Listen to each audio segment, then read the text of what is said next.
I'm Amanda. This is Christine. Christine is our resident toe-up sock expert, so she's going to cover a lot of the nitty-gritty of it. No pressure. Nope, no pressure. But yeah, this is our Zoom for our August sock, the Dandelion sock.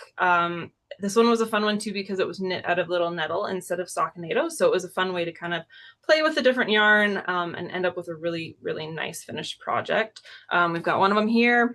But I'll, when we switch to the face down camera, you'll get a really good look at it. It is toe up as well. So there's just some different techniques with that Christine will go over with. There's a couple different cast-ons you can try, the one that's in the pattern and then another one that we'll kind of just go through as well. And then we'll go through the different stitches and construction and all of that. If you guys have any questions, feel free to post them in the chat and then we'll get to them when we have a chance. But yeah, we also have Nancy from New Mexico. Hello, Nancy. Okay, so I'm going to switch our camera view so we can see our beautiful sock. I know. So this is the Dandelion sock. You can see the beautiful stitching that you do on the ankle here. We'll go through exactly how to do all of that. But it's a beautiful pattern. It's got a nice twisted ribbing as well. And then this is, I think, is this Apple Blossom? That's I think Apple it's Blossom. Yeah, so this color is Apple Blossom. We had other colors as well for the kits. So either way, I think it'll turn out beautiful regardless of the colors. So yeah, we'll start with Christine to go over some of the beginning stuff, how to get you started, and then tackling this very unique heel on the sock. Okay. Move that out of your way. And all right. So I'm going to start off by just doing a little demo of Judy's Magic Cast On. So this is my favorite cast on for a toe up sock. Needles, your best bet is to do it on Magic Loop versus on DPNs. It is manageable on DPNs, but it is not easy. So if this was your opportunity to master Magic Loop, go to town. Let's get going. So you're going to hold your needles together. Your tail, sorry, I'm not used to this thing. Okay, so your tail is going to go in between your two needles like this. And then you're going to twist the yarns this way. And then that way your tail yarn should be over your index finger and your working yarn should be over your thumb. And the way this starts off is you're going to alternate needles. So your tail yarn is going to go over the needle that's closest to you, and your working yarn is going to go over the needle that's further away from you. And you're just going to keep alternating like that until you get the number of stitches that are written in the pattern. And the stitches that are written in the pattern are the total number of stitches. So divide that in half, and you're going to get that number for each needle. So I'm not going to cast on that many stitches. I'm just going to do what I have here, 2, 4, 6, 8, 10, 12 stitches. That's good enough. The last stitch that you do should be on the needle that's closest to you, and it should be with your tail yarn. And you're going to turn your needles, both of them together, clockwise, and then just hold on to your tail yarn. We're not going to use it. And now pull the needle that's closest to you out. And all your stitches are still there. And then you're just going into that first stitch. Make sure that your working yarn then crosses over it, and it's going to catch that tail yarn, and you won't have to worry about it anymore. And then just knit your stitches on that first side. And then once the first side is done, you're going to flip your needles over again. And then you're going to put your cord so that it goes through those stitches that you haven't worked yet. And then you're going to pull out the bottom needle, or the other needle where we knit the stitches already. And then you're going to just go ahead and knit the other side. Now, the way I mount my stitches, I have to go through the back loop to get them to straighten out.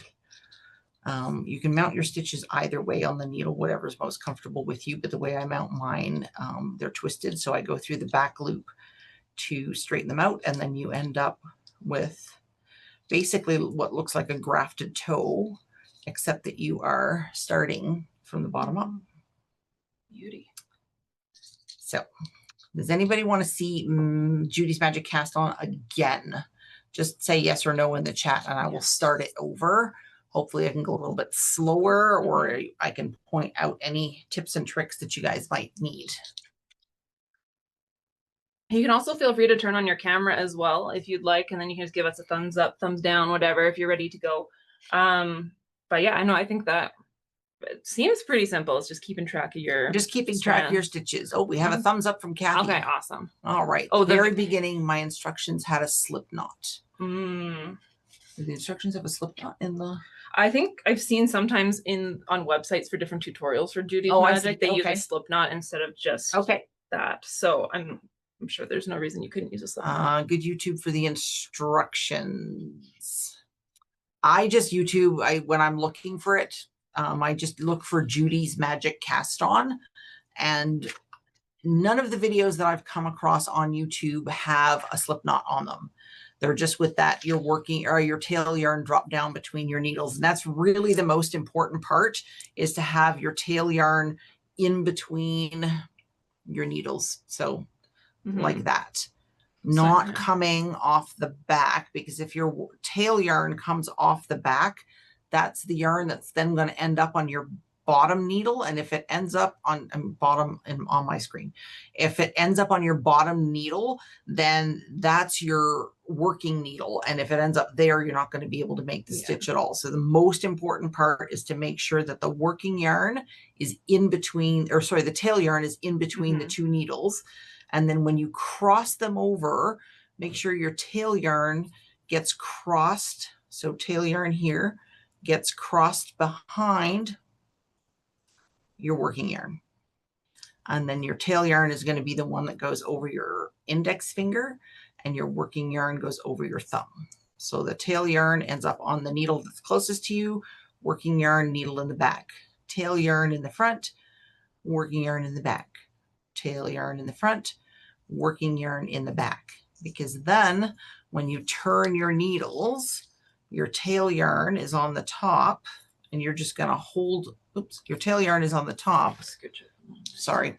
And you just hold on to that. And then when you make that first stitch, you're crossing your working yarn over top of the tail yarn in order to catch it and make it stay put. Yeah. Just like that. I guess if you started with a slip knot at the beginning, it would be the same instructions. So you have the tail in the front, working yarn in the back, and then so it would work. It would work the same. It would work the same. And then your slip knot would be your first stitch. So if that's something that's easier for you, you can do that. Yeah. If you're worried about losing your yarn or something. If you're losing your tail, then for sure. For sure. And then the other cast on that you could do is called a Turkish cast on. Now this one, a little easier, a little more difficult, depends on who you ask and your feelings on the whole thing. This one does start off with a slip knot. So you're going to make a slip knot, and you're going to slip it onto just one needle. Snug it up. And then you're going to take your working yarn. The tail does nothing in this cast on. It just sort of like hangs out there, and we're going to get rid of it after. Hang on, I'm all twisty. You're all right. So Turkish cast on, you make your slip knot, put it on, I guess the back needle. I don't think it really matters for the Turkish cast on. And then you're going to take your working yarn, and you're just wrapping it around. The slip knot at the end does not get knit. It's basically just there to hold on. Like an anchor. Like an anchor. So you wrap it around half as many wraps as total stitches. So if your total stitch count for your cast on is 28, you're going to do 14 wraps. So that it looks like one stitch or half a stitch for each one. Then you're going to turn your needles around again, and you're going to hold on tight to that working yarn, pull your bottom needle through, and then making sure that your working yarn stays wrapped around the cord, wrap it around to create your first stitch. And just keep stitching along there. And at first it feels really, really, really weird because you have like an unworked quote unquote stitch on the bottom cord, but just go ahead and work through all of those stitches until you get to the end. And then you're going to turn your work again and slide your cord back through. Get in there. Y'all will have to forgive me. I'm not used to wooden needles. I'm a diehard Chabu girl. So your slip knot, like I said, in this case, does nothing. It just hangs out there. That's it. And then pull your other needle through in order to work the other half of the loop, making sure that your tail yarn stays out of the way. And then just work those 6 stitches, and then you can slide that slip knot right off the end, because we're not going to use it. It's basically just to hold on to your yarn while you're doing the Turkish cast on, where you're making those little loops.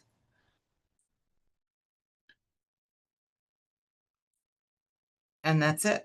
Easy peasy. And you still end up with the same look, basically like a grafted toe, but now it's still bottom up. So 2 different options. Awesome. So there you go. Oh, thank you, Kathy, for suggesting Very Pink Knits. Yes, her videos are some of my favorite. They're what I recommend to beginner knitters and experienced knitters if there's just a technique that you're trying to use. My favorite thing about her videos is that she's doing what I do. The camera's facing down and you can see exactly what's happening. So yeah, exactly. Yeah. So yes. No, not really a reason to choose one over the other, Kathy. It's personal preference. I am a diehard Judy's Magic Cast On, but a lot of people really prefer Turkish Cast On. The end result is really, it's the same. You still got what looks like a grafted toe. Yeah. Yeah, so, I don't think either one of them is stronger than the other or anything. No like real that. difference. No real difference. It's just whatever you're more comfortable with. So if you're more comfortable with the slip knot, because it's holding on to your yarn while you're working through that, then go ahead and do either the slip knot Judy's Magic Cast On or do the Turkish Cast On. And if it doesn't bother you that your tail yarn is kind of flopping around, then just go ahead and do Judy's Magic Cast On. Yeah. Awesome. So there you go. Is there any other questions? I don't see any other questions popping up, so I think we're good to move on. I think one of the main things we wanted to mention about the foot before we get into the heel is that we've had some comments about people worrying about the foot being too big. With the pattern the way it is, these dandelion or flower stitches aren't as stretchy as a regular stockinette, and so if you are worried that the foot of yours is going to be too big due to us sizing up to account for that dandelion stitch, flower stitch, I don't know why I keep calling it a dandelion stitch. Flower stitch. You can then either go down a needle size to tighten up that foot, or we had some people that'll cast on a smaller amount and then when they get to the ankle increase, or I'm not as familiar with the heels. Can you not decrease as much with the heel then, or? So you can increase a little bit more with the heel, but then you would have to start. So I've done, so I know this looks huge. It looks huge, but it's 72 stitches and I know that fits me. So it's fine for me. But even because when you're doing the heel or the gusset, it adds like another 30 stitches or so, and it makes it look massive. I promise you this fits my foot. So you can knit a smaller foot and then increase at the ankle once you get past the heel, because you have a few rows in here where you can mess around and add a few more stitches if that's something that you need. I think you would end up adding 6 stitches for each side. Is that right? I think something like that. Yeah. Because you cast on, that's the 72 that's a 72, and I know there's a 66 Yeah. size, so you would end up adding 6 stitches for each size that you wanted to go up. I wouldn't try and increase much more than 12 stitches because that's going to look a little bit weird. Yeah. If that's your issue, then I would suggest going up a needle size in order to make that work. So yeah, we just wanted to mention that because we've had some questions about that. But yeah, there's lots of things that you can do to adjust. The main thing is you just want to make sure that this flower stitch is loose enough because it's just the way that you're wrapping the yarn to make these little clusters does make it a little less elastic. Okay. Heel time, I guess. Actually, let's talk about Oh, the no. gusset Oh, there you first. go. All right, So the gusset increases has you measuring the length of your foot or the length that you want the sock, and then stopping. Oops, let's put that in there. Yeah. Stopping at a certain point before you start the gusset increases. Maybe Amanda can flip in her pattern and check. Give us the measurements for that. Okay, so here we're talking about this part of the pattern. So you will have done your toe increases all the way down, and then you get to your foot. So you're just knitting until these measurements, I believe. Yeah. Yes. So I knit until it was 4.5 inches smaller for me because that's the size that I'm knitting. I think that's the medium. So I'm knitting the medium. So I know my foot is 9.5 inches long. So I stopped at 5 inches and then went into the gusset increases for that. And do you measure from your toe to your back of your heel? Correct. Okay. Yes. So you're going to want to stand on a measuring tape. There you go. I just yes, answered that question. toe to heel, Kathy. Yeah, that's correct.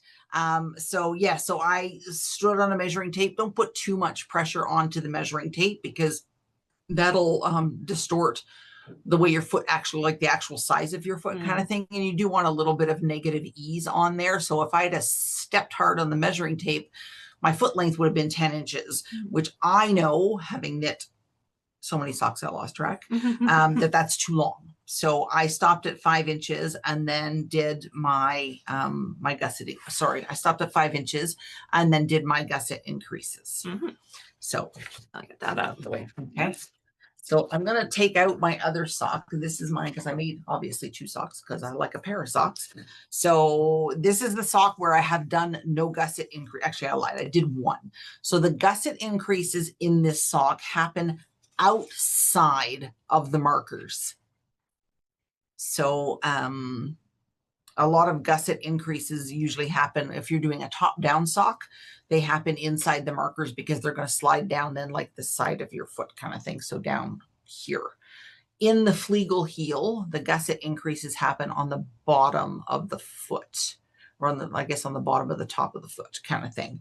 So the first increase stitch, and I've done one in here already, your first increase stitch is actually right in the middle between the front and the back, or the top and the bottom of the foot is where your first increase stitch goes. And then you're going to place the marker and then work your way around. Now for doing the increases on the, so the first increase that you come to is a make one R, make one right. Now the way I remember which way to put my needle in there is for right, it's right in front of you. And for left, it's been left behind. And then the way you pick up your stitch is going to be the opposite direction. So on my make one right, I know I have to knit into the front of the stitch, right in front. So to pick up the stitch, you're going to pick it up from the back like that. And this is what your little loop is going to look like. And then I always have to adjust it because it's snug. And then you're just going to go in there and knit that stitch. And now you've increased 1. Outside of your, and you know what? I put that in the wrong spot, Christine. Lies and deceit. Okay. Second gusset increase stitch happens just, all the increases happen just before the marker or just after the marker. So again, lift up that stitch. And so I know I'm going to knit through the front loop. So I'm going to go in there and knit through the front. And then now I've increased a second stitch on my gusset. Knit all the way across. Sorry, I'm fairly speedy, but not super speedy. So we have to watch Christine knit across the foot of her sock for now. Does anybody have any questions while I knit across? And then Amanda can answer them while I get over there. Need some background music, or I know, right? Jeopardy. Do. Wait, is that legal? I don't know. Oh, we might be in trouble. We'll get Dan to edit that part. I'm trying to see if there's anything else that we want to mention about the. Oh, there we go. Confused by the language. In round 3 of the gusset increase after M1L, it says knit to the end of the back. Isn't the increase done outside the parameters of the back side. Okay, so yes, the increases are done outside the back. So my sock, because I cast on 72 stitches in between my two markers, is still 36. Everything happens outside the markers. All of the increases are all outside the markers. So the 36 stitches in the middle don't ever change. Does that help? It's kind of like, I guess, when you're doing your decreases from a top down, same idea, right? It's like, yeah, those initial half of your sock doesn't ever change. Doesn't ever it's change. Just the end. It's just the end bits. Yeah. Yes. Yeah. Does that help, Kathy? Or did we just make it more confusing for you? How do I knit to the end of the back? So the end of the back is going to be, if it's your very, very first gusset increase, is going to be literally right there. So like I said, I did 72 stitches. So my top of my sock is 72, and the back of my, 36, and the back of my sock is 36. Yeah. Everything that I increase then ends up outside the markers. So in the first round, this is basically the end of your sock. I have one increase there already, and then in order to do the next increase, I'm going to move the marker over because all of the increases happen outside of the markers. And I'm going to pick up, in this case, front to back, knit through the back loop because left behind. Yeah. And then I've got another increase on there. And then, yeah, this one stitch that's left to knit would be considered your knit to end of back, I think, right? The end of the back needle. Can you show me what is this? It's right here, yeah. Knit to end of back. Make one L and knit to end of back. Yeah, I think it's just saying end of the needle. Yeah, basically. So then to the end of the needle. Yes, that's right. Yeah. Yeah, because the wording that they use in this is a back needle and a front needle. And so I think it sounds like you're maybe talking about the back of your sock and the front of your sock, but you're talking about the needles themselves. Right. If that makes sense. Yes. I hope that helps. Yeah, I hope that helps. And if there's any more questions, I'm going to knit across. This is going to take me a minute because now I got to knit across and then around because you're doing one increase round. Oh, yeah. Okay, perfect. You're welcome, Kathy. So you do one increase round and one plain round. Now, the one thing I did want to point out is if your row gauge is off, you need to make sure that you're calculating your inches or centimeters correctly for how much more you need to knit before you start the gusset increases. So make sure that you're checking your row gauge to make sure that it's accurate. Surprisingly, my row gauge, which is never accurate, actually was on these socks. So go, Christine, good job. So I knew when it said the 4.5 inches that would make, that would work for me.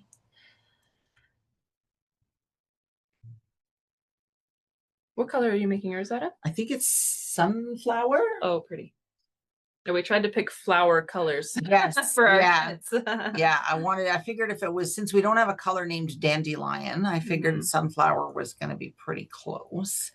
And I really like the color. I actually want to make it, I want a gold mine. I want to make a t-shirt out of. Oh, yeah. Yeah. I did a lifted daughter/mother increase for Make One Right. It looks a bit different, but will this make a difference overall? It will not. Yeah, it'll look, oh, in the end, it won't make a difference. Yeah, in the grand scheme of things, no, it will not make a difference. Like you said, you still achieve, the end result is the same. Yeah, and it shouldn't make a hole or anything. So no, definitely not. Normally, that is actually the increase that I would do, but because I'm teaching the sock, I figured I better do the correct increase. But my preference is actually the lifted mother-daughter increase kind of thing. So. I don't know. Do you want to start talking dandelion while I get through this row, or do we not want to mix and match everything? I think we'll wait. I can keep chatting about the sock though. Okay. And maybe afterwards too, just because the sock doesn't have as much to it as we usually do. We'd love to see some of your socks if you started it. I don't know how many of you have started on it, or maybe you're almost done your first sock. I'm not sure, but I always like seeing what you guys make. Yes, I do. Sounds like Kathy's also using the sunflower color. I'm not sure what everyone else has picked, so it's always kind of fun. Yeah, let's see. Turn on your cameras. Don't be shy. We don't bite. We're not as scary as we might sound sometimes. Yeah, it's fun to see there we go. We got Yay. Nicole. Do you want to highlight Nicole so we can pop her up and then Okay. everybody can see her? Let's see. Oh, that one's a nice blue. Let's see. Well, spotlight.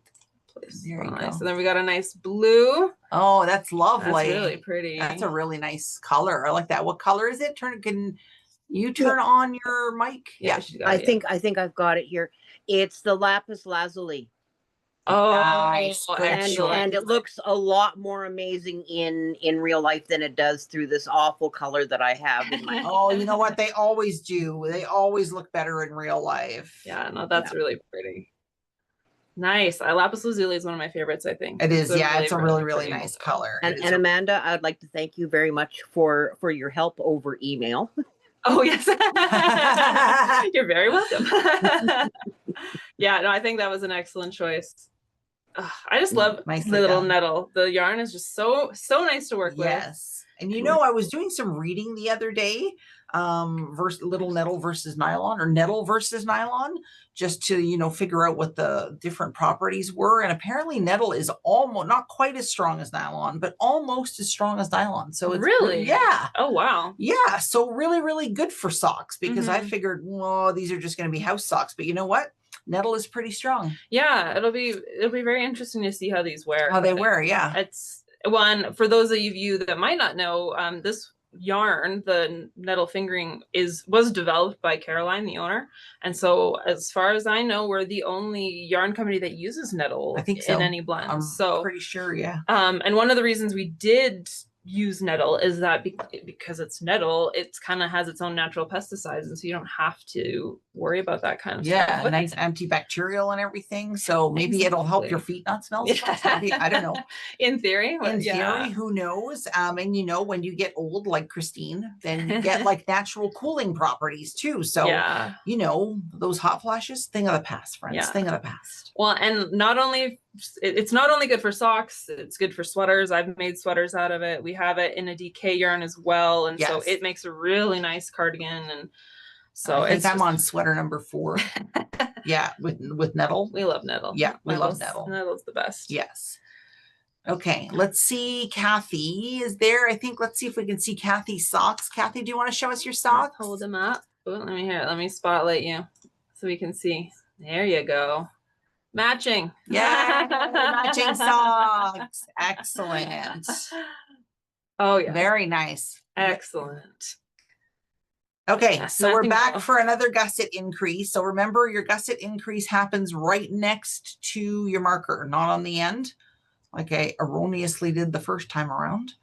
So in here now you've got 2 stitches. You're going to knit the 2 stitches.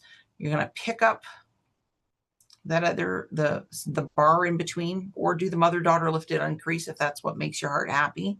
Knit that stitch. And now you've got 3 increases done, and then work your way all the way across. Nancy says she's also making a shawl for her son's October wedding in nettle. Oh, beautiful. That's going to be excellent, Nancy. Don't forget to send us a picture when it's done, or progress pictures too. Those make us happy too. And I know, Nancy, you have our email because we've been chatting this week and last week too. So send us pictures. Send us pictures. We love pictures. That's the favorite part of my day. Yeah. Seeing what everybody makes and getting the emails and that kind of thing. That's my favorite part of my day. Well, and so much, it's like we see the yarn go, but don't always see the finished product. Yes, so. Exactly.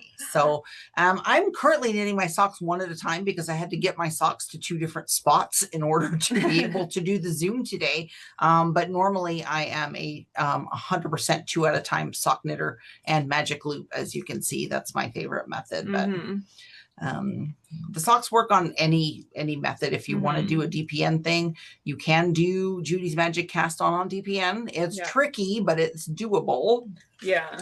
And I think there is notes in here. Oh yeah, there is a note. So on the front, I'm going to scooch this in here. Under the note sections, right at the front, it does have a comment down here about using double pointed needles and just dividing them. I think for 4 stitches instead of or 4 needles instead of two per side. So you can definitely tweak this according to your own knitting style, because I know everyone with socks, everyone has their own preference, and everybody's got a favorite. Yeah, exactly. All right, so we're back to the other side now. I've gone all the way across and I'm going to add another increase. So I'm going to slip my marker because everything happens on the outside of the markers, and pick up the stitch front to back so that I can knit it through the back loop. And there you go. Awesome. So that's the increases. Nicole is using DPNs. It's fiddly, but less fiddly than Magic Loop. I feel yeah. I go yeah. I think Amanda really likes using the flexi flips. Yes, right? I alternate between DPNs and flexi flips depending, but I really like using the flexi flips because it's. I used to only do socks on 9-inch circulars, Yes. but then I found it cramped my hands up too much. That's so, fair. Flexi flips is almost like using two short circulars, yeah, right? So you can do two yeah. 16-inch or whatever. Yeah. Yeah, and then you only have the 2 gaps instead of multiple. All right, let's get the heel done now. So this sock has got all of the increases in it. It looks huge across the back. That's okay. I tried it on. It fits. Don't worry. So the heel is worked back and forth just on this side until we're going to start working in the round again. So the good thing about the Flegel heel, and you can do it top down as well, is that you don't have to pick up stitches.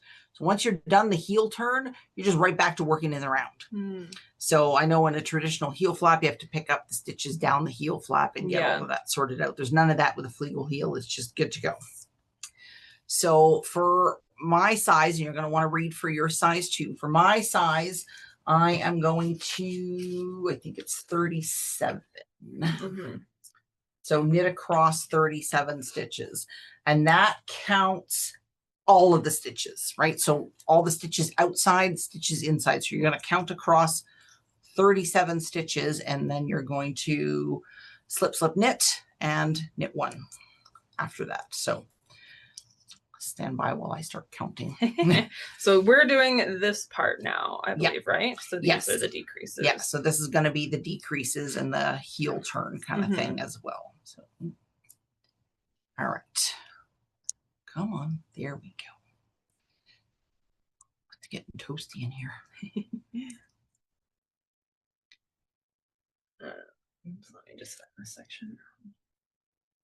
Yeah, so this would be the row 1 of the heel section. Yeah. That's what Christine's going over. So I do, in fact, have 70 stitches on my back needle, which again is a lot, but it's going to get decreased out and it's going to fit, I promise.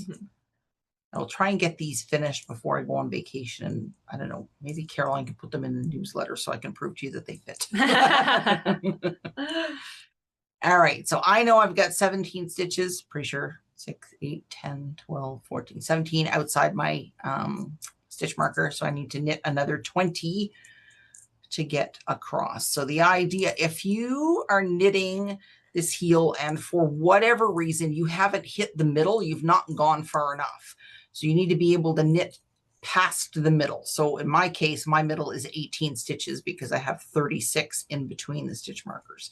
So knitting to 37, including the 17 that are there. So the 20 stitches in the middle is going to get me past the halfway point on my sock.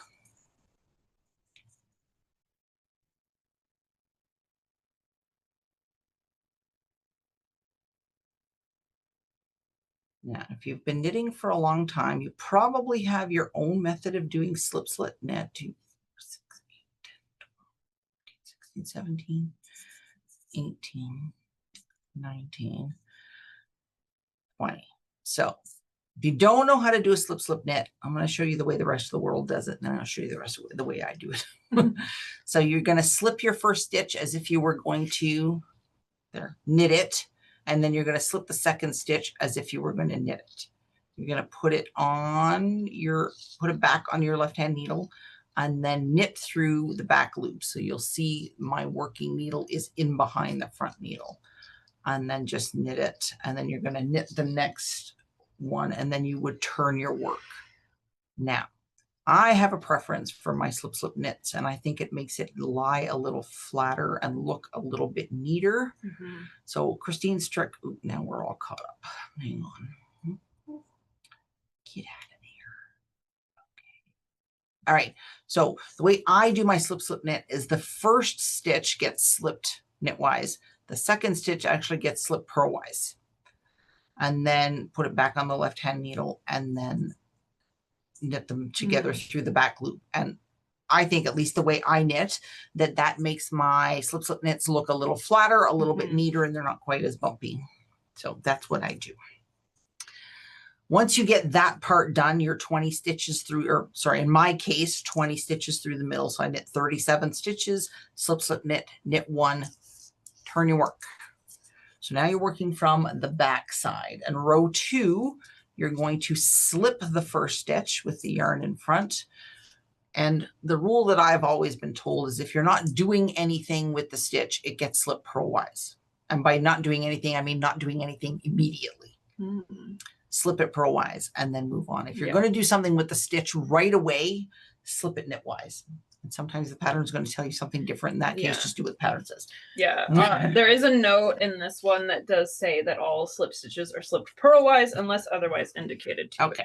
With that. Perfect. So there you go. Sometimes I forget to read notes. So Samesies. I mean, I've knit over probably close to 100 pairs of socks. So at this point, I'm like, what notes? Who needs notes? I can knit socks. No problem. Sometimes we think we know what we're doing and then we skip it. Sometimes we do. Okay. So for my size, I've slipped the first one and then I'm going to purl 5. So 1, 2, 3, 4, and 5.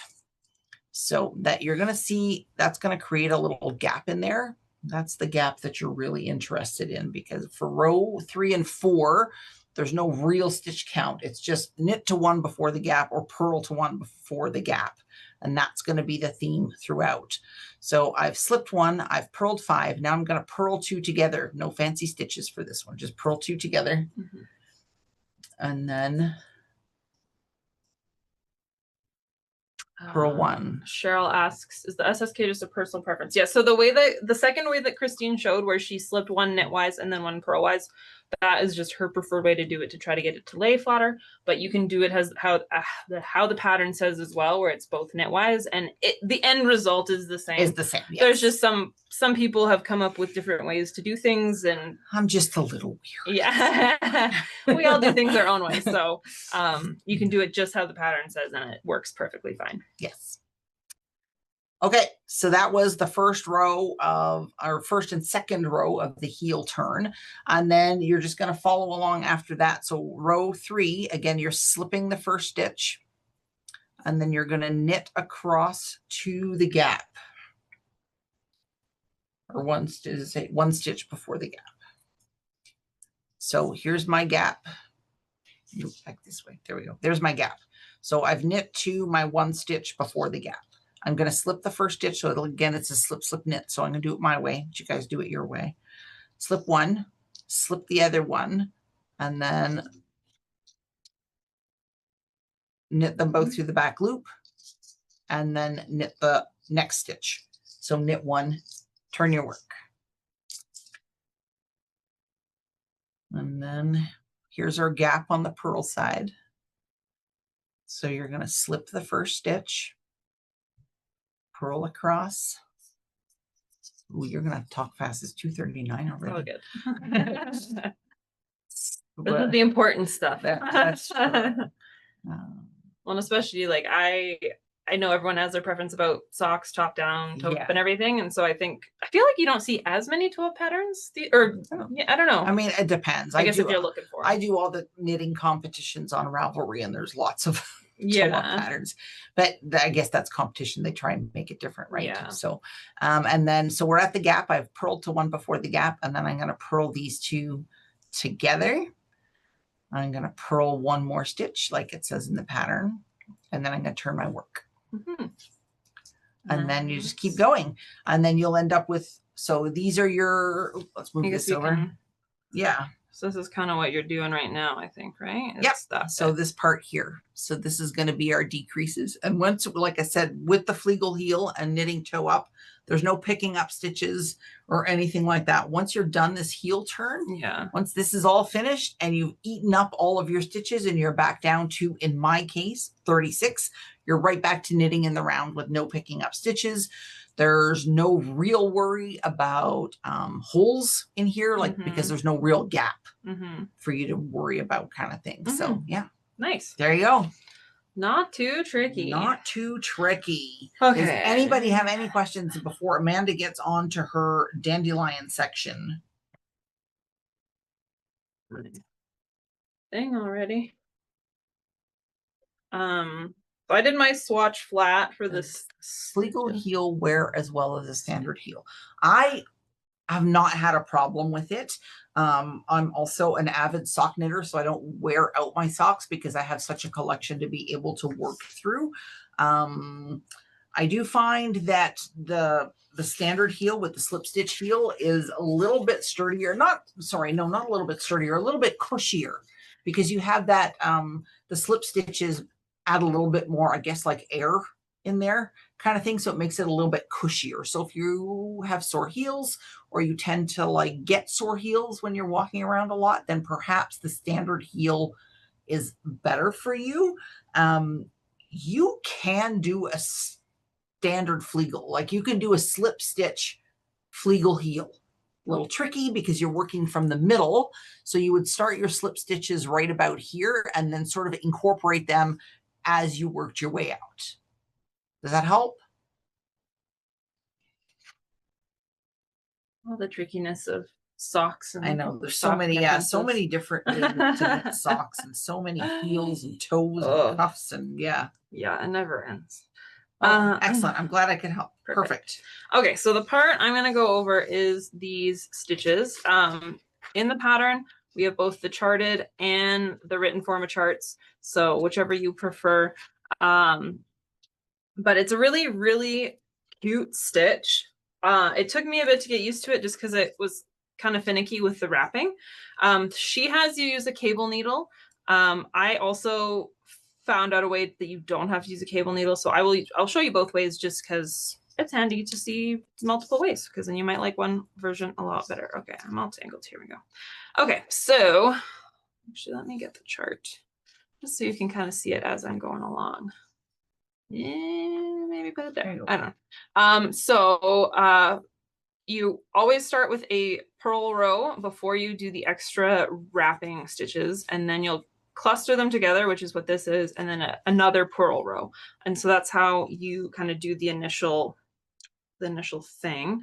So I guess I should have started with a purl row, but you know, hindsight is 2020. Hindsight's 2020. That's what they say. So now it's my turn to knit and such while Christina's there. So we're just gonna do my purl row. I'm gonna knit quickly. So of course I say that and then I keep messing up my pearls. Goodness sake. Isn't that always the way? You're like, I gotta do this fast. And yeah. Then, like, I swear I know how to knit, but not when I'm on camera. Apparently not. I did do one row or one repeat already of the flowers. Mine are going to be smooshed together a little bit more than they should be in the pattern, but I just wanted to make sure you could kind of see how they stack on top of each other. Okay. Done. You'll be doing this in the round. I am just doing a flat swatch and carrying the yarn behind because it goes faster. Agreed.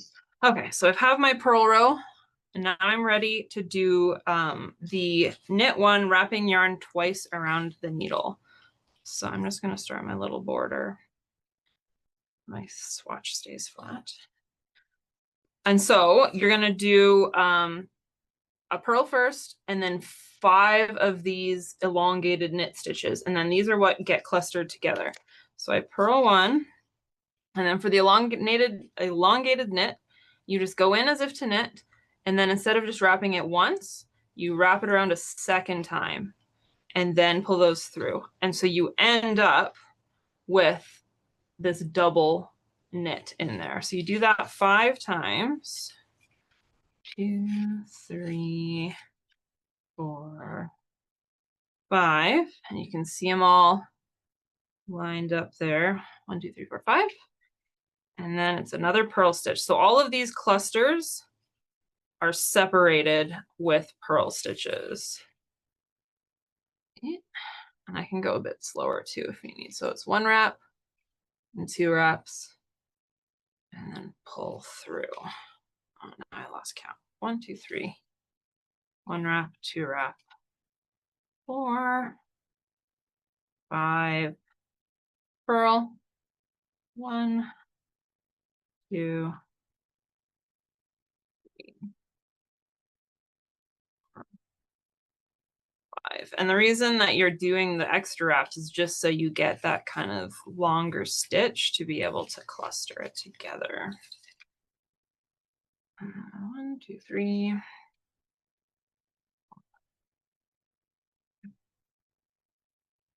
Knitting extra on the end.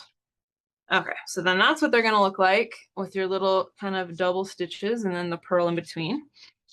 And then the next round is the one where you're going to be clustering them together. So I'll do the way I'm going to do, because I have 4 on here. So I'll do the first two how she does it with the cable needle, and then I'll do the last 2 how I kind of did it, just so you can see the differences. I don't notice a difference.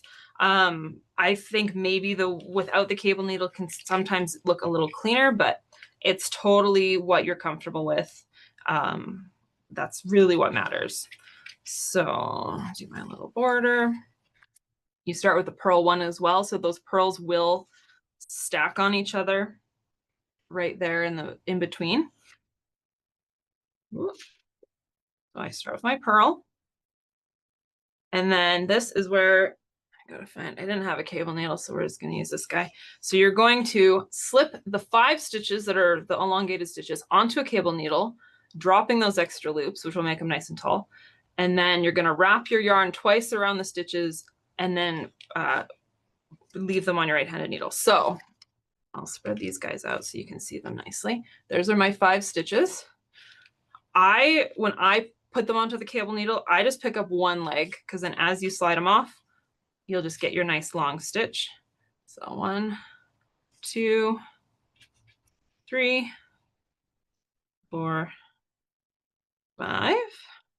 They're all nice and lined up. Sometimes you'll end up with one of these loops because they're so long, kind of hopping over the others. So just try to keep an eye on them, because they like to do that.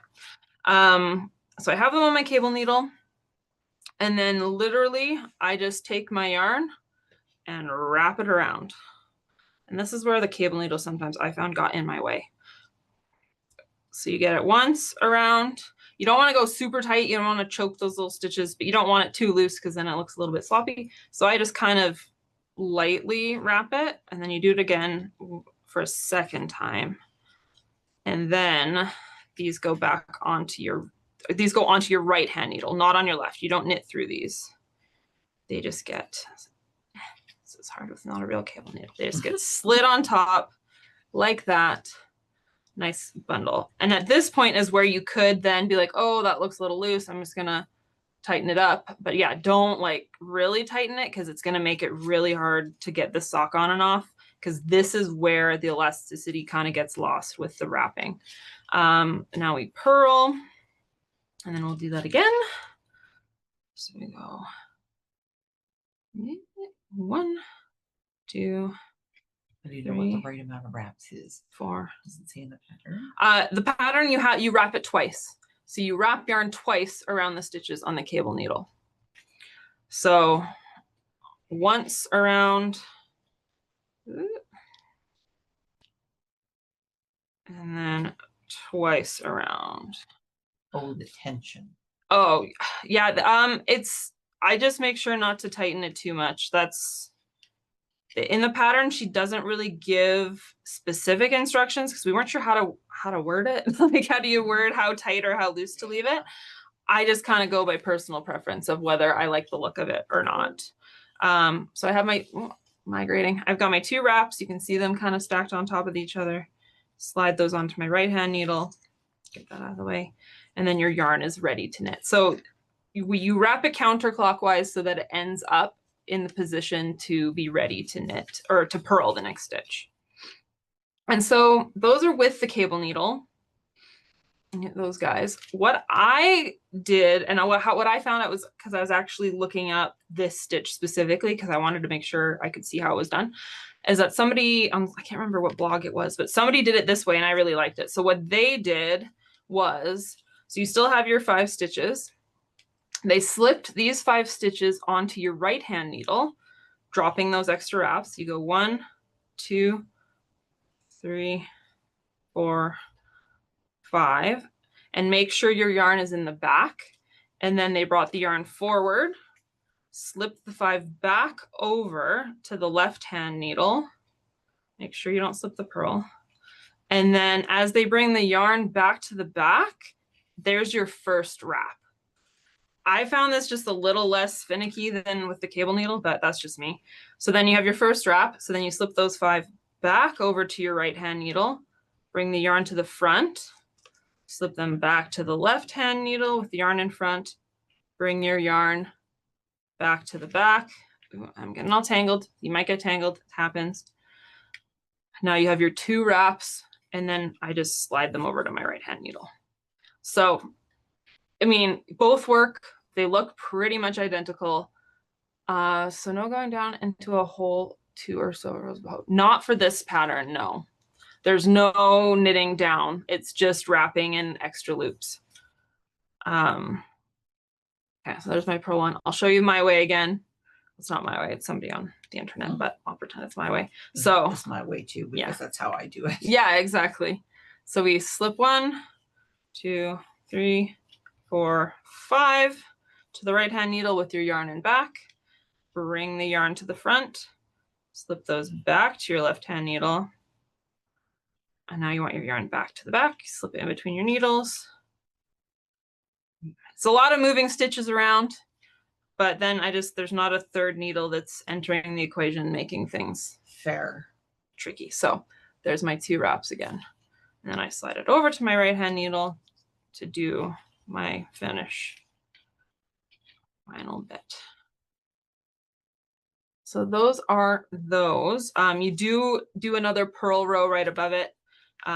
But other than that, that is how that's done. Does anyone have any questions about these stitches? Because I know it's kind of a funky kind of stitch. Really, really pretty. I love the end result. I think it's really, really pretty. But I wasn't sure if anyone had any questions or if everyone is good to go. I assume if I don't see anything pop up, that we're good to go. One thing with these stitches, we do recommend, I think it's in the pattern as well. Yes. Going up a needle size for your ankle. Like a full needle size. Full needle size. I think the recommended size is 2.5, and then it says to go up to 3.25. Yes. For the dandelions. Trust the pattern. Unless you're a really loose knitter, those dandelion wraps make everything a whole lot tighter than you think they're going to. Yeah, because I think I am quite a loose knitter, and I think I went up. So I think I did my sock in a smaller needle size anyways, because I'm a loose knitter. And so then I went up to like a 3 or something. But yeah. That's probably what I'll do as well. Mine are on 2.25 because I'm also a loose knitter. So I'll probably go up to a 3. Yeah, because it's like stockinette is nice and stretchy. This just doesn't have quite as much stretch. Yeah. So just something you definitely need to keep in mind. But otherwise, super pretty. Okay, we've got a little bit of time left. So what I wanted to also go over is the bind off. A nice stretchy bind off. Not a question of stitch. If you wanted to add more rows of flowers, the pattern says to reduce the rows in between. I would say, because I think she does 10 rows? 10 rows in between. No. Yes, because it's for, yeah. I mean, where did my other swatch go? I did in between these ones. That's my purl row. I think I did 4 or no 3. 1, 2, 3. That might be too squishy. Yeah, maybe I would try halving it. Yeah, 5. I would say no less than 5, probably, because you don't want them too close together, because I feel like you don't get that dramatic look as much. But I mean, yeah, 5 I think you would be fine. You would still get. I think 5 would be good. Because you'd get it'd kind of be kind of like that. Yeah. So I think 5 would be good. Yeah. I think so. But not less. No, not at all. Okay. That's that. That's your yarn. So the bind off, get all organized here. The bind off she uses is from a website. It was also in French originally, and so some of the English translation I feel like wasn't perfect, but she has a video on, if you search up, where is it? Let me find it in a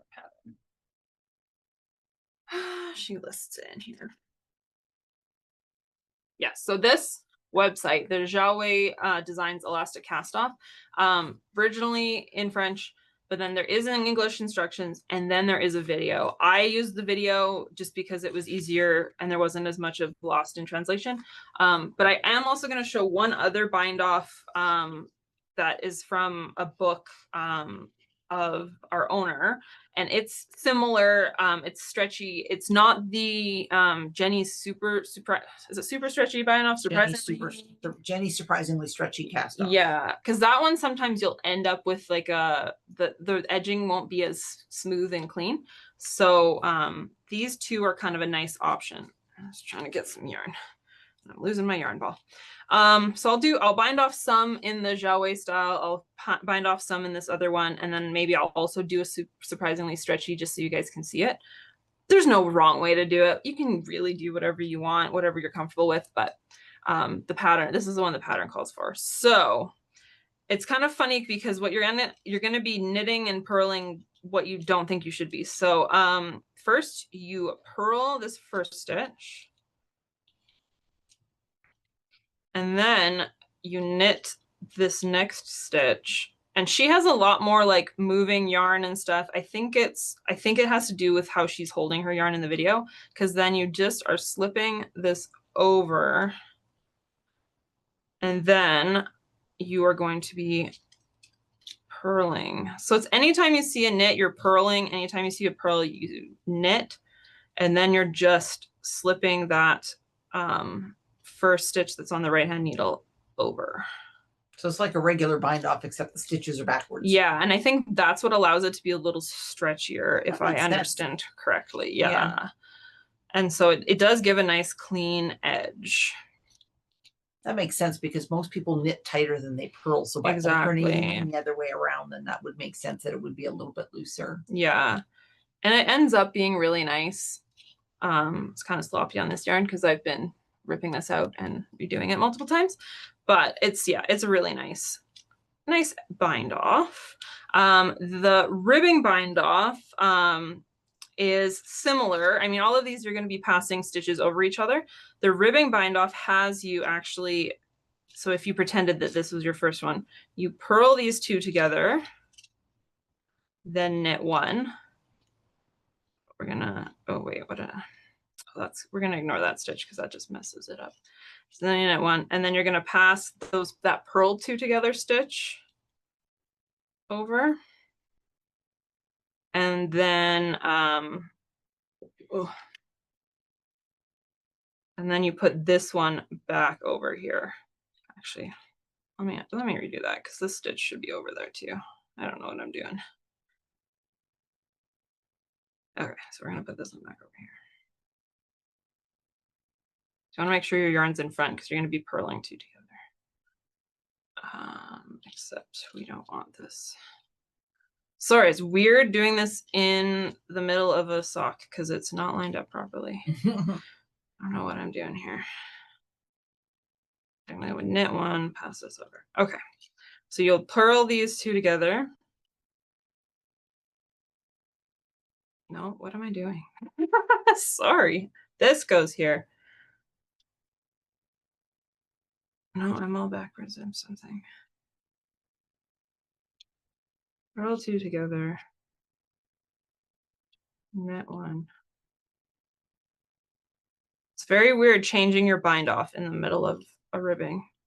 That's what's really messing me up. All right, there we go. Now we're doing it right. Purl two together. Nope. Gotta go over here. Cheryl, the name of the Purl 2 bind off is called a ribbing bind off. Yes, it's from a specific book. We can send out the name of the book. I think it's like Cast On Bind Off. Cast-ons and bind offs. Yeah, something really. It's an amazing book. I was looking through it as I was looking for options, and I'm like, wow, these are really neat.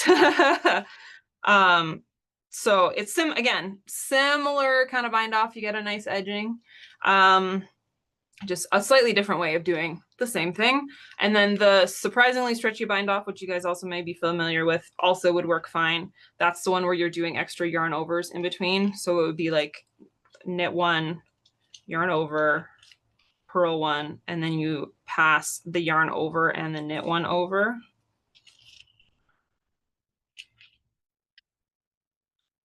So did I still have this weird loop?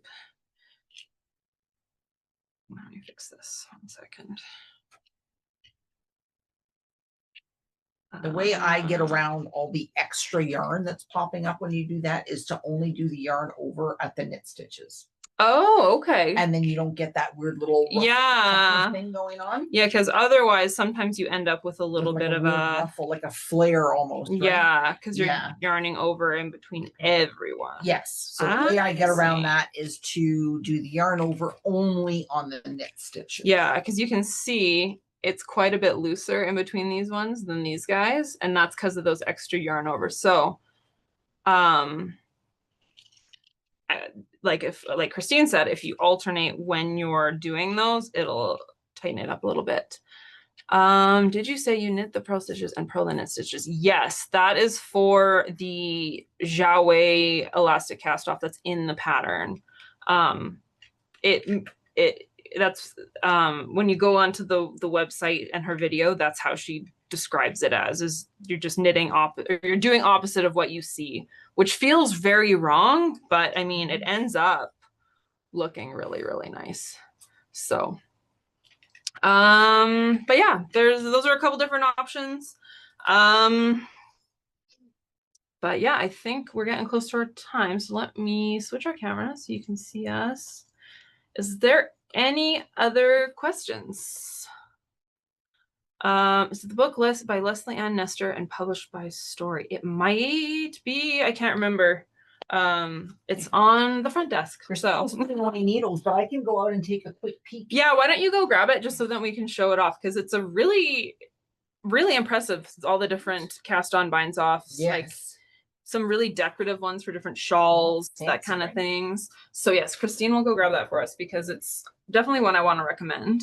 If anyone has any other questions though, I have a question about the toe increases. How do you manage the odd numbers that aren't divided by 4 when the increases are 4 per row? I.e. 78 stitches. Let me pull up the pattern.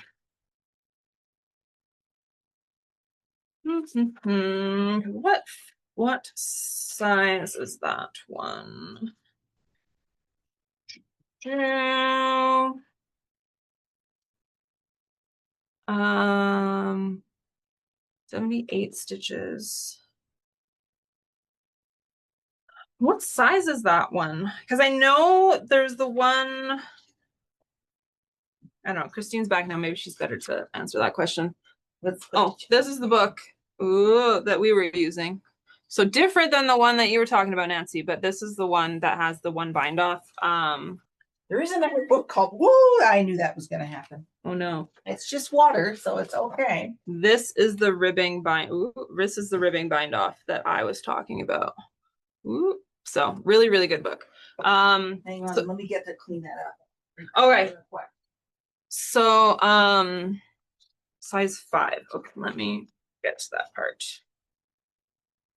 Because I know there was one size 1, 2, 3, 4, 5, 26 stitches using cast on. Okay, yes, because I think it's because I had this also when I was trying to do one of the other sizes. So her question was, how do you manage the odd numbers that aren't divided by 4 when the increases are 4 per row?